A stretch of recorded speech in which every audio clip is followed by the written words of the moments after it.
పరిశుద్ధ లేఖనముల నుండి మనం నేర్చుకుందాం. అపోస్తుడైన పౌలు గారు ఫిలిప్పీలకు రాసిన పత్రికలో నుండి కొన్ని వచనాలు మనం చదువుకుందాం. ఫిలిప్పీలకు రాసిన పత్రిక 2వ అధ్యాయము 5వ వచనాన్ని నేను చదువుతున్నాను.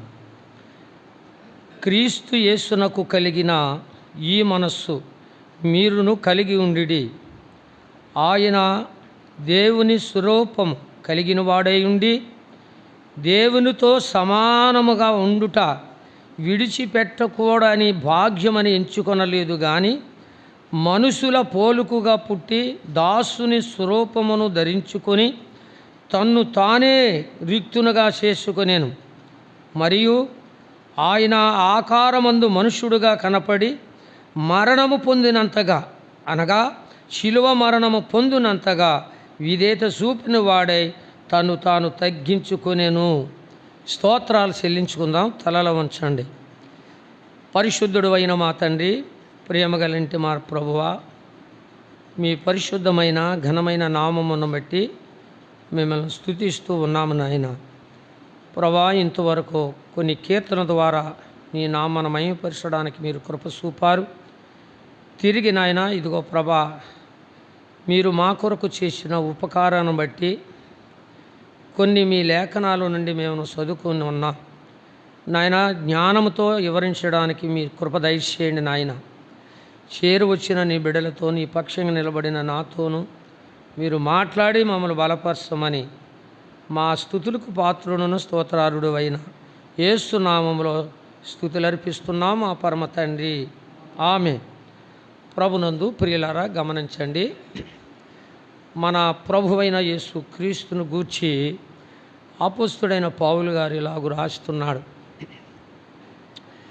సాధారణంగా మనము మన మనస్సుని మనం ఆధారం చేసుకుంటాం.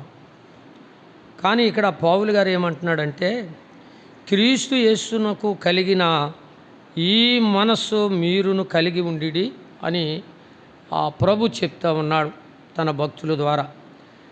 యేసు ప్రభు ఏ మనస్సు ఈ లోకములో కలిగి ఉన్నాడో, ఆయన 33.5 సంవత్సరాలు ఏ మనస్సుతో అయినా ఈ లోకంలో జీవించాడు అనే ఒక ఆలోచనలు మనం అందరం కలిగి ఉండాలి. అందుకనే పౌలు గారు అంటున్నాడు, క్రీస్తు యేసుకు నాకు కలిగిన ఈ మనస్సు మీరును కలిగి ఉండిడి అన్నాడు. ప్రియులారా, ఆయన ఏ మనస్సు కలిగి ఉన్నాడో మనము లేఖనాల ద్వారా కొన్ని సంగతులు మనం నేర్చుకుందాం. ప్రియులారా, ఆయన ఈ భూమి మీదకు వచ్చినప్పుడు ఆయన ఎటువంటి మనస్సు కలిగి ఉన్నాడు? ప్రియులారా, ఎంతోమందికి ప్రేమ చూపినవాడు, ఎంతోమందిని ఆదరించినవాడు, ఎంతోమందిని చనిపోయిన వారిని లేపినవాడు, ఎంతోమందిని స్వస్థతపరిచినవాడు. ప్రియులారా, ఆయన ఎటువంటి మనస్సు కలిగి ఉన్నాడో ఇక్కడ ఈయన అంటున్నాడు. తర్వాత ఈయన ఏమంటున్నాడంటే, ఆయన దేవుని స్వరూపము కలిగిన వాడు. ప్రియులారా, గమనించండి. ఆయన దేవుడై ఉండి సమస్తమును నిర్మించిన వాడు. ప్రియులారా, మాట ద్వారా సమస్తమును నిర్మించిన వాడు. అంత మాత్రమే కాదు ప్రియులారా, ఆయన ఈ లోకానికి వెలుగుగా వచ్చినవాడు. ఆయన దేవాతు దేవుడై ఉండి ఆయన సమస్తమును కలగజేసి మనలను కూడా, ఆయన ఈ లోకములను మనలను కూడా సృష్టించి, ప్రియులారా, ఈ మానవుల యొక్క పాప పరిహారము నిమిత్తమై యేసు ప్రభు ఆయన హాయిని ఆనందాన్ని విడిచిపెట్టుకొని ఈ భూమి మీదకు వచ్చినట్లుగా మనం చూస్తూ ఉన్నాం. ప్రియుల, దేవుడిగా ఉన్న దేవుడై ఉండి తన హాయిని ఆనందాన్ని విడిచిపెట్టాడు. కారణం ఏంటంటే ప్రియులారా, ఏ సొగసు స్వరూపాన్ని దేవుడు మనకిచ్చాడో, ఏ మానవ స్వరూపమును ఆయన కలిగి అదే ఆ స్వరూపాన్ని మనకిచ్చాడో, ఆ స్వరూపము కలిగించిన కారణాన్ని బట్టి ఏ మనుష్యుడు నశించడానికి ఇష్టము లేక తండ్రి తన కుమారుని భూమి మీదకి పంపించి, ప్రియులారా, ఆయన 33.5 సంవత్సరాలు ఏ మనసుతో ఆయన మనం లోకంలో జీవించాడో మనకందరికీ తెలుసు. ప్రియులారా, అందుకని ఇక్కడ అంటున్నాడు, ఆయన దేవుని స్వరూపము కలిగిన వాడై ఉండి దేవునితో సమానముగా ఉండుట విడిచిపెట్టకూడని భాగ్యమని ఎంచుకొనలేదు, కానీ మనుష్యుని పోలుకుగా పుట్టాడు. ప్రియుల చూడండి, దేవుడు మానవులను రక్షించడానికి దేవుడుగా దిగి రాలేదు. ప్రియుల దేవుడుగా ఈ లోకానికి వస్తే ఆయన ఎవరు చూడగలమండి? ఏమండి, ఆయన చూసి బ్రతికిన నరుడు ఎవరైనా ఉన్నాడా అంటే ఆయన చూసి బతకగలిగిన వాడు ఎవరు లేరు. ప్రియుల అందుకని ప్రియులారా, ఆయన చూడండి మనుష్యునిగా పోలుకుగా పుట్టాడు. ప్రియుల మనం చూసాం కదండి, గలతీయులకు రాసిన పత్రికలో చూసాం కదా. చూడండి, మీకు చూపిస్తాను. 4వ అధ్యాయంలో 4:4 ఏమని ఉందంటే, అయితే కాలము సంపూర్ణమైనప్పుడు దేవుడు తన కుమారుని పంపేను. ఎలా పంపాడు? ఆయన స్త్రీ యందు పుట్టి. ప్రియులారా, ఇక్కడ అన్నాడు, ఏమన్నాడంటే మనుష్య పోలుకుగా పుట్టి. ప్రియులారా, మరియమ్మకి ప్రధానమైంది. ప్రియులారా, ప్రధానమైన తర్వాత భార్యాభర్తలు కలగక మునిపే దేవుడు పరిశుద్ధాత్మ ద్వారా మరియమ్మకి గర్భమును ధరించి పరిశుద్ధాత్మ ద్వారా ఆయన ఈ లోకానికి వచ్చాడు. తండ్రి లేనివాడు, దేవునికి తండ్రి లేడు. అందుకని ఇక్కడ అన్నాడు, స్త్రీ యందు పుట్టి మనము దత్తపుత్రము కావాలనని ధర్మశాస్త్రముకు లోబడిన వాడై విమోచించుటకే ధర్మశాస్త్రము లోబడిన వాడాయని. కాబట్టి ప్రభునందు ప్రియులారా, దేవాతు దేవుడై ఉండి, సృష్టికర్త అయి ఉండి, సమస్తము నిర్మించిన వాడై ఉండి మనుష్యుని పోలుకుగా ఈ లోకానికి వచ్చాడు. ప్రియులారా, ఎంత గొప్ప భాగ్యమో చూడండి. కారణం ఏంటంటే, ఏ మానవులైతే ఆయన సృష్టించాడో ఆ మానవులు నశించి కృషించి నరకానికి వెళ్ళిపోకుండా వాళ్ళని విమోచించడానికి, కాపాడటానికి, వాళ్ళని సంరక్షించి ఆయనతో ఆ రాజ్యములో ఉండటానికి ఆయన మరలా ఈ లోకానికి వచ్చాడు. ప్రియులారా, ఎంత గొప్ప భాగ్యమో చూడండి. ఆయనగానే ఈ లోకానికి రాకపోతే ప్రియులారా, మనమందరమును చనిపోయి సమాధికి వెళ్ళిపోయి నరకానికి వెళ్ళిపోదు అన్నమాట. అందుకని దేవుడు ప్రియులారా ఆయన మనుష్యుని పోలుకుగా పుట్టాడు. ఒక మనుష్యుడుగా ఈ లోకానికి వచ్చాడు. ప్రియులారా, దేవుడుగా చలామణయ్యాడు. మనుష్యుడుగా పుట్టాడు కానీ దేవుడుగా చలామణయ్యాడు. అనేకులని స్వస్థత భరించారు. చనిపోయిన వాళ్ళని సహితము లేపిన దేవుడు మన ప్రభువైన యేసుక్రీస్తు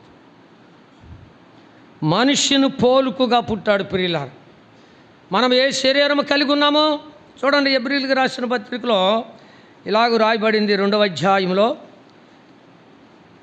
2వ అధ్యాయం చూడండి. హెబ్రీయులకు రాసిన పత్రిక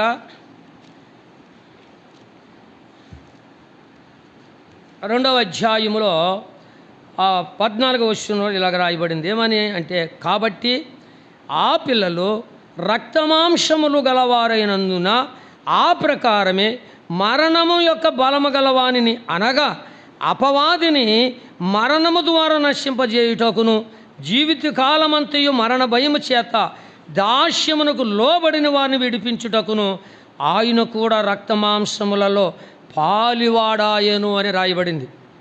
మీరు గమనించాలి ప్రియులారా, ఆయన దేవుడు ఆయన విడిచిపెట్టుకున్నాడు. ఆయన సృష్టికర్త. సృష్టిని పూజిస్తున్నారు ప్రియులారా, సృష్టికర్తను విడిచిపెట్టారు. సర్వాధికారి, సర్వమును కలగజేసిన దేవుడు, గొప్ప దేవుడై ఉండి ఆయన ఈ భూమి మీదకి ఎలాగొచ్చాడంట? మనుష్యుని పోలుకుగా పుట్టాడంట అండి. కారణం ఏంటో తెలుసా? ఏ పోలికలైతే మనకిచ్చాడో, ఏ పోలికలతో ఈ లోకంలో మనం జీవిస్తున్నామో, ఆదాము మొదలుకొని ప్రియులారా ఈ భూమిలో ఉన్న సర్వ మానవులకి పాపము వ్యాపించింది.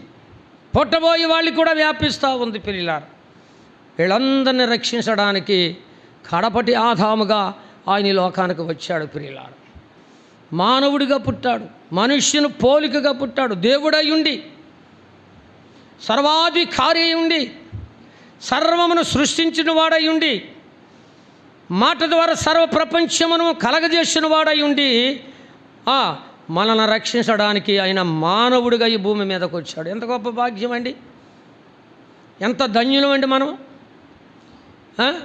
ఆయన కానీ రాకపోతే ప్రియులారా మన బ్రతుకు నరకమే.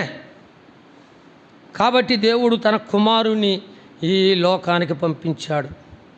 ప్రియులారా, ఆయన దేవాతి దేవుడు, దేవుడిగా నేరుగా కిందకి రాలేదు. కానీ ఆయన ఏమన్నాడండి? స్త్రీ యందు పుట్టి ఆయన ఒక స్త్రీలో నుంచి వచ్చాడు. ప్రియులారా, ఇవన్నీ మనకు అర్థం అవ్వాలి. అందుకని ఇక్కడ ఏమన్నాడు? క్రీస్తు యేసునకు కలిగిన ఈ మనస్సును మీరును కలిగి ఉండాలి. ప్రియులారా, ఆయన ఎట్టి మనస్సు కలిగిన వాడు, ఆయన ఎలాంటి మనస్సు కలిగిన వాడు మనం లేఖనాలు చదివినప్పుడు మనకు అర్థమవుతుంది. ఈ లేఖనాలు తెరిచి చదివితేనే మనకు అర్థమవుద్ది ఆయన ఎంత గొప్ప దేవుడో. చదవకపోతే మనకు అర్థమవుతుంది, లేకపోతే విన్నప్పుడు కూడా మనకు అర్థం అవ్వాలి. కాబట్టి ఒకటే ఆయన మనుష్యుని పోలికగా పుట్టాడు రక్షించడానికి. రెండవదిగా దాసుని స్వరూపమును ధరించుకున్నాడు. ప్రియులారా, దాసుడు అంటే ప్రియులారా ఎంతగా తగ్గించుకున్నాడో చూడండి మన ప్రభు మన కొరకు. మనం తగ్గించుకుంటామండి అలాగా? యేసు ప్రభు నమ్ముకున్న వాళ్ళమే మనం తగ్గించుకుంటామా? అందుకనే క్రీస్తుకు కలిగిన ఈ మనస్సు మీరును కలిగి ఉండి అనే మాట మనం తీసుకోవాలి. ప్రియులారా, ఆయన దేవాతి దేవుడై ఉండి, సర్వాధికారై ఉండి, సర్వమును సృష్టించిన వాడై ఉండి కూడా ప్రియులారా మనుష్యుని పోలికగా ఏ శరీరములో మనమున్నామో, ఏ రక్తమాంసములతో మనమున్నామో అదే రక్తమాంసములతో ఒక స్త్రీ ద్వారా పుట్టి దాసుని స్వరూపమును ధరించుకున్నాడు. అయ్యో దేవుడు ప్రియులారా, ఈ సత్యం మనకు అర్థమవుతుందా?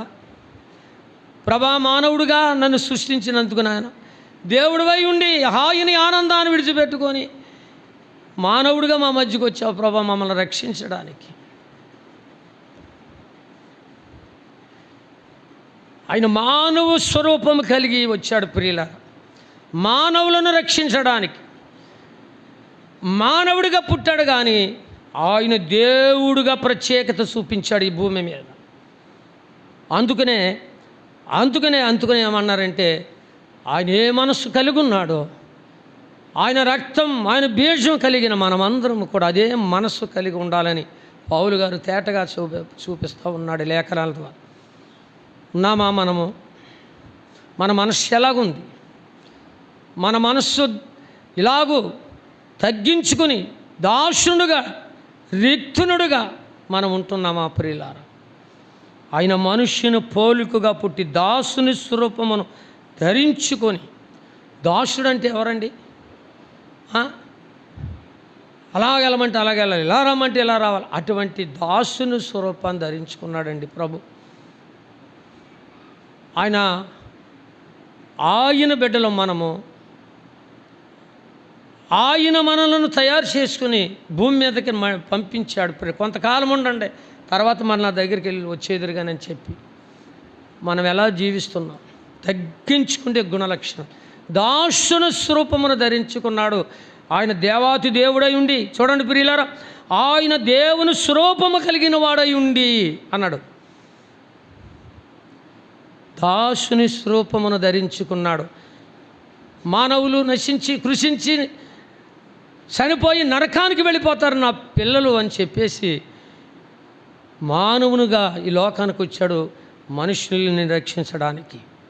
అయితే చూడండి ప్రియులారా, ఇంకొక మాట ఏంటంటే ప్రియులారా, తన్ను తానే రిక్తునుగా చేసుకున్నాడు. ప్రియులారా, నిరాకారం, ఏమీ లేనివాడిగా, నాకు ఎవరు లేనివాడిగా రిక్తునుగా చేసుకున్నాడు. సమస్తమును ఆయన సృష్టించాడు. ప్రియులారా మీరు గమనించాలి. ప్రియులారా, రోమాపత్రికలో ఒక మాట ఉంది చూడండి. రోమాపత్రిక 11వ అధ్యాయంలో ఏమని రాయబడిందంటే 11వ అధ్యాయంలో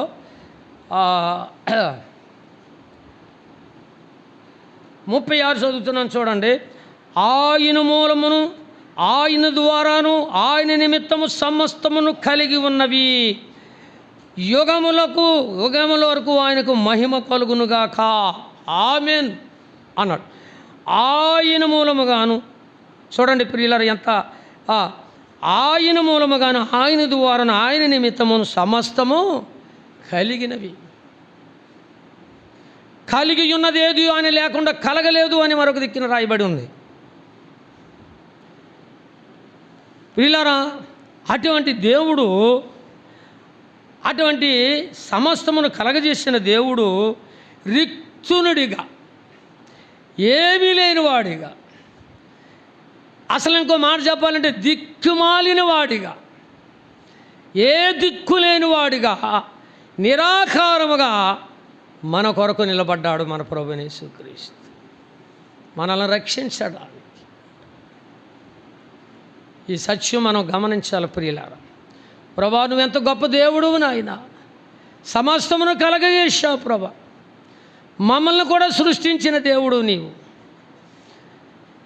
ఏ ఆదాము ఆజ్ఞ అతిక్రమించి పాపము చేశాడు, పాపము సర్వ ప్రపంచానికి వ్యాపించి మమ్మల్ని కూడా అంటుకుంది నాయన. పాపం వల్ల వచ్చే జీతము మరణం అన్నావు. ఆ మరణమే మేము పొందలేమని, ఆ నరకబాధ మేము భరించలేమని నీ ఆనందాన్ని విడిచిపెట్టుకొని భూమి మీదకి ఒక స్త్రీ ద్వారా మనిషి పోలికగా పుట్టావు నాయన. నువ్వెంత గొప్ప దేవుడివై ఉండి కూడా మా మధ్యన నివసించడానికి వచ్చావు నాయన, మమ్మల్ని రక్షించడానికి. మనకి ఈ మాటలు అర్థం అవ్వాలి ప్రియుల. ఆయన దాసుని స్వరూపాన్ని ధరించుకున్నాడు, అంత మాత్రమే రిక్తుడుగా ఆయన చేసుకున్నాడు ప్రియులారా. మరి ఏమన్నాడంటే చూడండి 8, మరియు ఆయన ఆకారమందు మనుష్యుడుగా కనపడ్డాడు. ఒరే, ఈయన ఇన్ని అద్భుతాలు చేస్తున్నాడు, వీడు మరియమ్మ కుమారుడు కాదా, యాకోబు యాహోనులు వీడికి సహోదరులు కాదా, మనుష్యుడుగా కనపడి. అందరికి ఎలా కనపడుతున్నాడు ఆయన? దేవుడై ఉండి ఎలా కనపడుతున్నాడండి? మనుష్యుడుగా కనపడతా ఉన్నాడు. ఇక్కడ అంటున్నాడు, ఆకారమందు మనుష్యుడుగా కనపడి మరణము పొందినంతగా. మనిషి ప్రియులారా, శిలువ మరణం అంటే చాలా అసాధ్యకరమైనది, పొందలేం. శిలువ మరణం అంటే సామాన్యమైనది కాదు ప్రియుల. బందుపడు దొంగలు శిలువ మీదకి ఎక్కించి తాళ్ళుతో కట్టి కాళ్ళును విరగొట్టారు. కానీ ఇది భయంకరమైన మరణం ప్రియుల, శిలువ మరణం వేదనకరమైనది. ఆయన అంటున్నాడు ప్రియులరా, ఆకారమందు మనుష్యుడుగా కనపడి మరణము పొందునంతగా అనగా శిలువ మరణము ప్రియులర్. మరణము వేరు, శిలువ మరణము వేరు. శిలువ మరణము పొందునంతగా విధేయత చూపిన వాడే తను తాను తగ్గించుకున్నాడు ప్రియుల. ఆయన కొరడాలతో కొడుతుంటే, ఆయన శిలువ మోస్తుంటే, గొలగొత్తు కొండ మీదకి వెళుతుంటే కొడటానికి కారణాలు కూడా లేకుండా ఆయన శిలువ మోసాడు.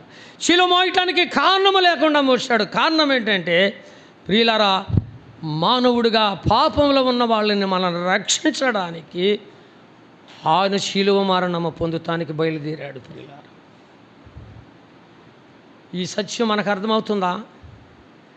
ఆయన ఎందుకు మరణము పొందాడో మనం గుర్తించగలుగుతున్నామా?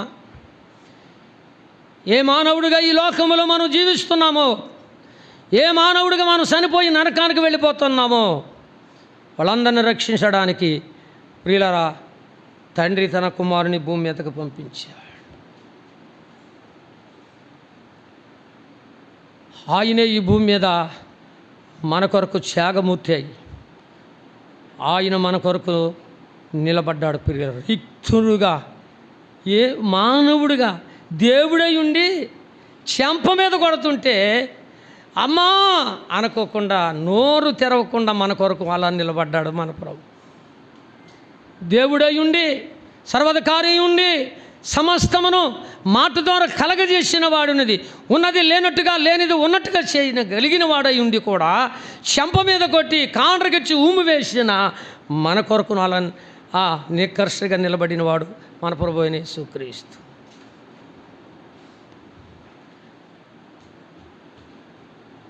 ఆకారు మందు మనుష్యుడుగా కనపడ్డాడు అందరికీ.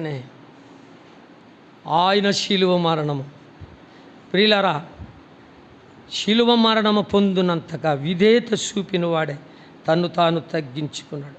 ప్రియులారా, విధేయత ఉందా? తగ్గించుకుంటున్నావా?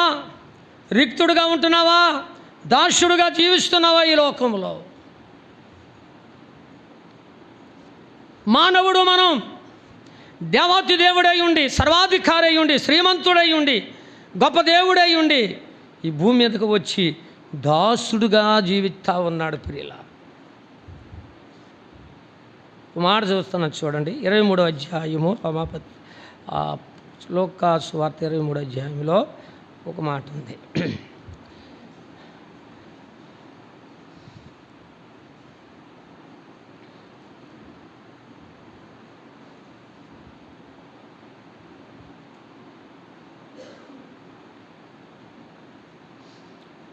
ముప్పై 31 చదువుతున్నాను చూడండి. వారి కన్నులు తెరవబడి ఆయనను గుర్తింపబట్టిరి అని ఉంది. వీళ్ళు కూడా ఆయన శిలువ వేసినప్పుడు చూశారు. వారి కళ్ళు, ప్రియులారా, దేవుని యొక్క మరణ పునర్థాలని మనం గుర్తించాలని అంటే మన కళ్ళు తెరవబడాలి. మన కళ్ళు తెరవబడాలి. మనం లోపల పాపం ఉన్నంత వరకు మన మనోనేత్రాలకు గురుడుతనం ఉంటుంది. ప్రభు యొక్క మరణ పునర్థాలను మనం గుర్తించలేం. మనలో మన జీవితంలో ఇంకా పాపానికి చోటు ఉంటే మన హృదయాన్ని ఇంకా మాలిన్యం అంటుకొని ఉంటే మన ప్రభువైన యేసుక్రీస్తును గుర్తించలేం. ఆయన మన కొరకు పొందిన ఆ శిలువ మరణాన్ని మనం గుర్తించలేం. ప్రియుల, మన కళ్ళు తెరవబడాలి. మన కళ్ళు తెరవబడితే ఆయన మరణాన్ని మనం గుర్తించగలుగుతాం. ప్రియుల, చూడండి మరొక మాట, అదే చూడండి 23:16 చదువుతున్నాను చూడండి. అయితే వారు ఆయనను గుర్తుపట్టలేకుండా వారి కన్నులు మూయబడేను అన్నాడు. ప్రియులరా, ఆయన గుర్తుపట్టలేక వారి కళ్ళు మూయబడే, కళ్ళు మూతలు పడినప్పుడు పాపమే వాళ్ళు ఉంటుంది. ప్రియుల, వారు మనోనేత్రాలు తెరవబడితే ప్రభువైన యేసు క్రీస్తుని మనం గుర్తించగలుగుతాం. ప్రియులరా, యేసు ప్రభును సిలువేసిన వారందరూ కూడా ఏమన్నారో తెలుసండి? అపోస్తుల కార్యముల గ్రంథము 2వ అధ్యాయము 36 చదువుతున్నాను చూడండి. మీరు సిలువ వేసిన యేసునే దేవుడు ప్రభువుగాను క్రీస్తుగాను నియమించాను. ఇది ఇశ్రాయేలు వంశమంతా రూఢుగా తెలుసుకోవాలని చెప్పిన వారు ఈ మాట విని హృదయంలో నొచ్చుకొని, సహోదరులారా మేమేమి చేదుమని పేతురును కడమ అపోస్తలులను అడిగారు. అయ్యా, మేము చేతులారా దేవుణ్ణి చేతులారా మేము సిలువేశామయ్యా. మాకు తెలియదు, వాస్తవంగా మాకు తెలియదు దేవుడని. ఆయన మానవుడు అనుకుంటున్నాం. నేను దేవుని అన్నాడు, నేను క్రీస్తుని అన్నాడు, అందుకనే సిలువేశాం. ఈయన దేవుడని, ఈయన మరలా తిరిగి లేస్తాడని మాకు తెలియదు, మేమేం చేయము ఇప్పుడని నోరు నెత్తు కొట్టుకున్నారు. ప్రియుల, వాళ్ళ కళ్ళు తెరవబడ్డాయి. వారు పశ్చాత్తాపడ్డారు, మారు మనసు పడ్డారు. ప్రియులరా, బాప్తిసం తీసుకొని ప్రియులరా యేసు ప్రభు వంశంలోనికి చేర్చబడినట్లుగా మనం చూస్తూ ఉన్నాం. కాబట్టి యేసు ప్రభుని ప్రియులరా మన నిమిత్తమైన గుద్దినప్పుడు కూడా, మన నిమిత్తమైన ఉమ్ములేసినప్పుడు కూడా, మన నిమిత్తమైన కొరడాలతో కొట్టినప్పుడు కూడా ఆయన నోరు తెరవకుండా ఉన్నాడంటే దానికి కారణం మనం ఎక్కడ చనిపోయి నరకానికి వెళ్ళిపోతామో అని దేవుడు నోరు తెరవకుండా మనల పట్ల ప్రేమ చూపించాడు మన ప్రభు. అమ్మా బాబు, అయ్యా, ఈ సత్యాన్ని నువ్వు గుర్తించినట్లయితే నీ జీవితం ఎలాగుంది, నీ మనస్సు ఎలాగుంది, క్రీస్తుకు కలిగిన మనస్సు నువ్వు కలిగి ఉంటున్నావా? మనం కలిగి ఉంటున్నామా? అయితే ఉంటే ఈ లోకంలో నువ్వు దాసుడుగా ఉన్నావా? ఈ లోకంలో నువ్వు రిక్తుడుగా ఉన్నావా? ఈ లోకంలో మనము తగ్గించుకొని జీవించగలుగుతున్నామా? తగ్గించుకున్నాడు ప్రియులారా. ఆయన ఇదైతే చూపిన వాడే తను తాను తగ్గించుకొని ఆయన ఏం చేశాడు? శిలువ మరణము పొందినంతగా అనగా ప్రియులారా, ఇదైతే చూపిన తను తాను తగ్గించుకున్నాడు. శిలువ మరణం ఎంత భయంకరమైన మరణమో అది మనకు అర్థమవుతుంది ప్రియులారా. నా ప్రియ సోదరి సోదరులారా, ఆయన ఈ భూమి మీదకు పంపబడ్డాడు. ఒక స్త్రీలో నుంచి పుట్టాడు మనము రక్షించడానికి, మనల్ని రక్షించడానికి. ఏ పాపముతో ఈ లోకంలో జీవిస్తున్నామో ఆ పాపమును ఆయన తీసివేయటానికి మొదట ఆదాముగా వచ్చిన పాపముని కడపటే ఆదాముగా ప్రియులారా మన కొరకు ఆయన ఆ మరణము పొందాడు. మన కొరకు ఆయన మరణము పొంది మన పాపాలన్నీ మోసుకుని వెళ్ళి ఆ శిలువ మరణానికి దిగకొట్టి మన మీద ఉన్న పాపమనే రుణపత్రాన్ని శిలువకు కొట్టాడు ప్రియులారా. ఇంకా మన మీద పాపము ఏలుబడి చేయదు. నేను పాపనంటే చాలు మనం పవిత్రులుగా చేస్తాడు ఆయన. ఎవరమైతే పవిత్రులుగా ఉన్నామో, ఎవరమైతే పరిశుద్ధులుగా జీవిస్తున్నామో తప్పనిసరిగా ఆయన శరీరంలో ఆయన రక్తంలో చేయి పెట్టాలి. నువ్వు పరిశుద్ధత లేకుండా, నువ్వు ఇంకా నీ జీవితంలో మార్పు లేకుండా రక్షించబడ్డాను కాదని నీ ఇష్టమైన జీవితాలు జీవిస్తూ వచ్చి రొట్టె తీసుకుంటే అది ఏమాత్రం కూడా కుదరదని ప్రభువైన యేసుక్రీస్తు చెప్తా ఉన్నాడు ప్రియులారా. గనుక యెషయా గ్రంథములు అంటున్నాడు, ఆయన పొందిన దెబ్బల చేత మనకేం కలిగింది? స్వస్థతే. మనం స్వస్థత పడిన వారమైతే పాపరోగము నాలో నుంచి పూర్తిగా పోయింది అని నీకు అలాంటి ఆలోచన కలిగి ఉంటే తప్పగా ఆయన రొట్టెలోను ఆయన రక్తంలో పాలు భాగస్తులు పొందాలి. ఒకవేళ నీ పాపమును క్షమింపబడినట్టు రుజువు లేకపోతే ఇంకా నువ్వు దేవునికి దూరంగానే ఉన్నావు. రక్షించబడ్డావు కానీ నీ మనసు మారలేదు. దేవుని మందిరానికి వస్తున్నావు, నీ జీవితం మారలేదు. మారని జీవితముతో నువ్వు యేసు ప్రభు యొక్క శరీరములోను రక్తములో పాలు భాగస్తులు పొందే హక్కు లేదు ప్రియులు. కాబట్టి దేవుని పిల్లలమైన మనము ఒకటి ఆయన దేవుడిగా ఉండి మానవుడిగా ఈ లోకానికి వచ్చాడు. ఆయన ఈ ఆనందాన్ని విడిచిపెట్టుకుని రిక్తుడిగా ఈ లోకానికి జీవించాడు. ఆయన ప్రియుల సర్వమును సృష్టించిన వాడై ఉండి కూడా, సర్వమునకు అధికారి ఉండి కూడా ఈ లోకంలో దాసుడుగా ఆయన జీవించాడు. గనక ప్రియులరా, క్రీస్తుకు కలిగిన ఈ మనస్సును మీరును కలిగి ఉండి ఆ మనస్సు కలిగి ఉంటే తప్పనిసరిగా ఆ రొట్టెలో మీరు పాలు భాగస్తులు పొందాలని నేను ప్రభుపేట హెచ్చరించి ముగిస్తున్నాను. ఈ కొద్ది ఆరాధన మాటలు మన ప్రభు అయిన యేసుక్రీస్తు నామములో మనందరి హృదయంలో ఆశీర్వకరంగా ఉండును గాక. ఆమేన్.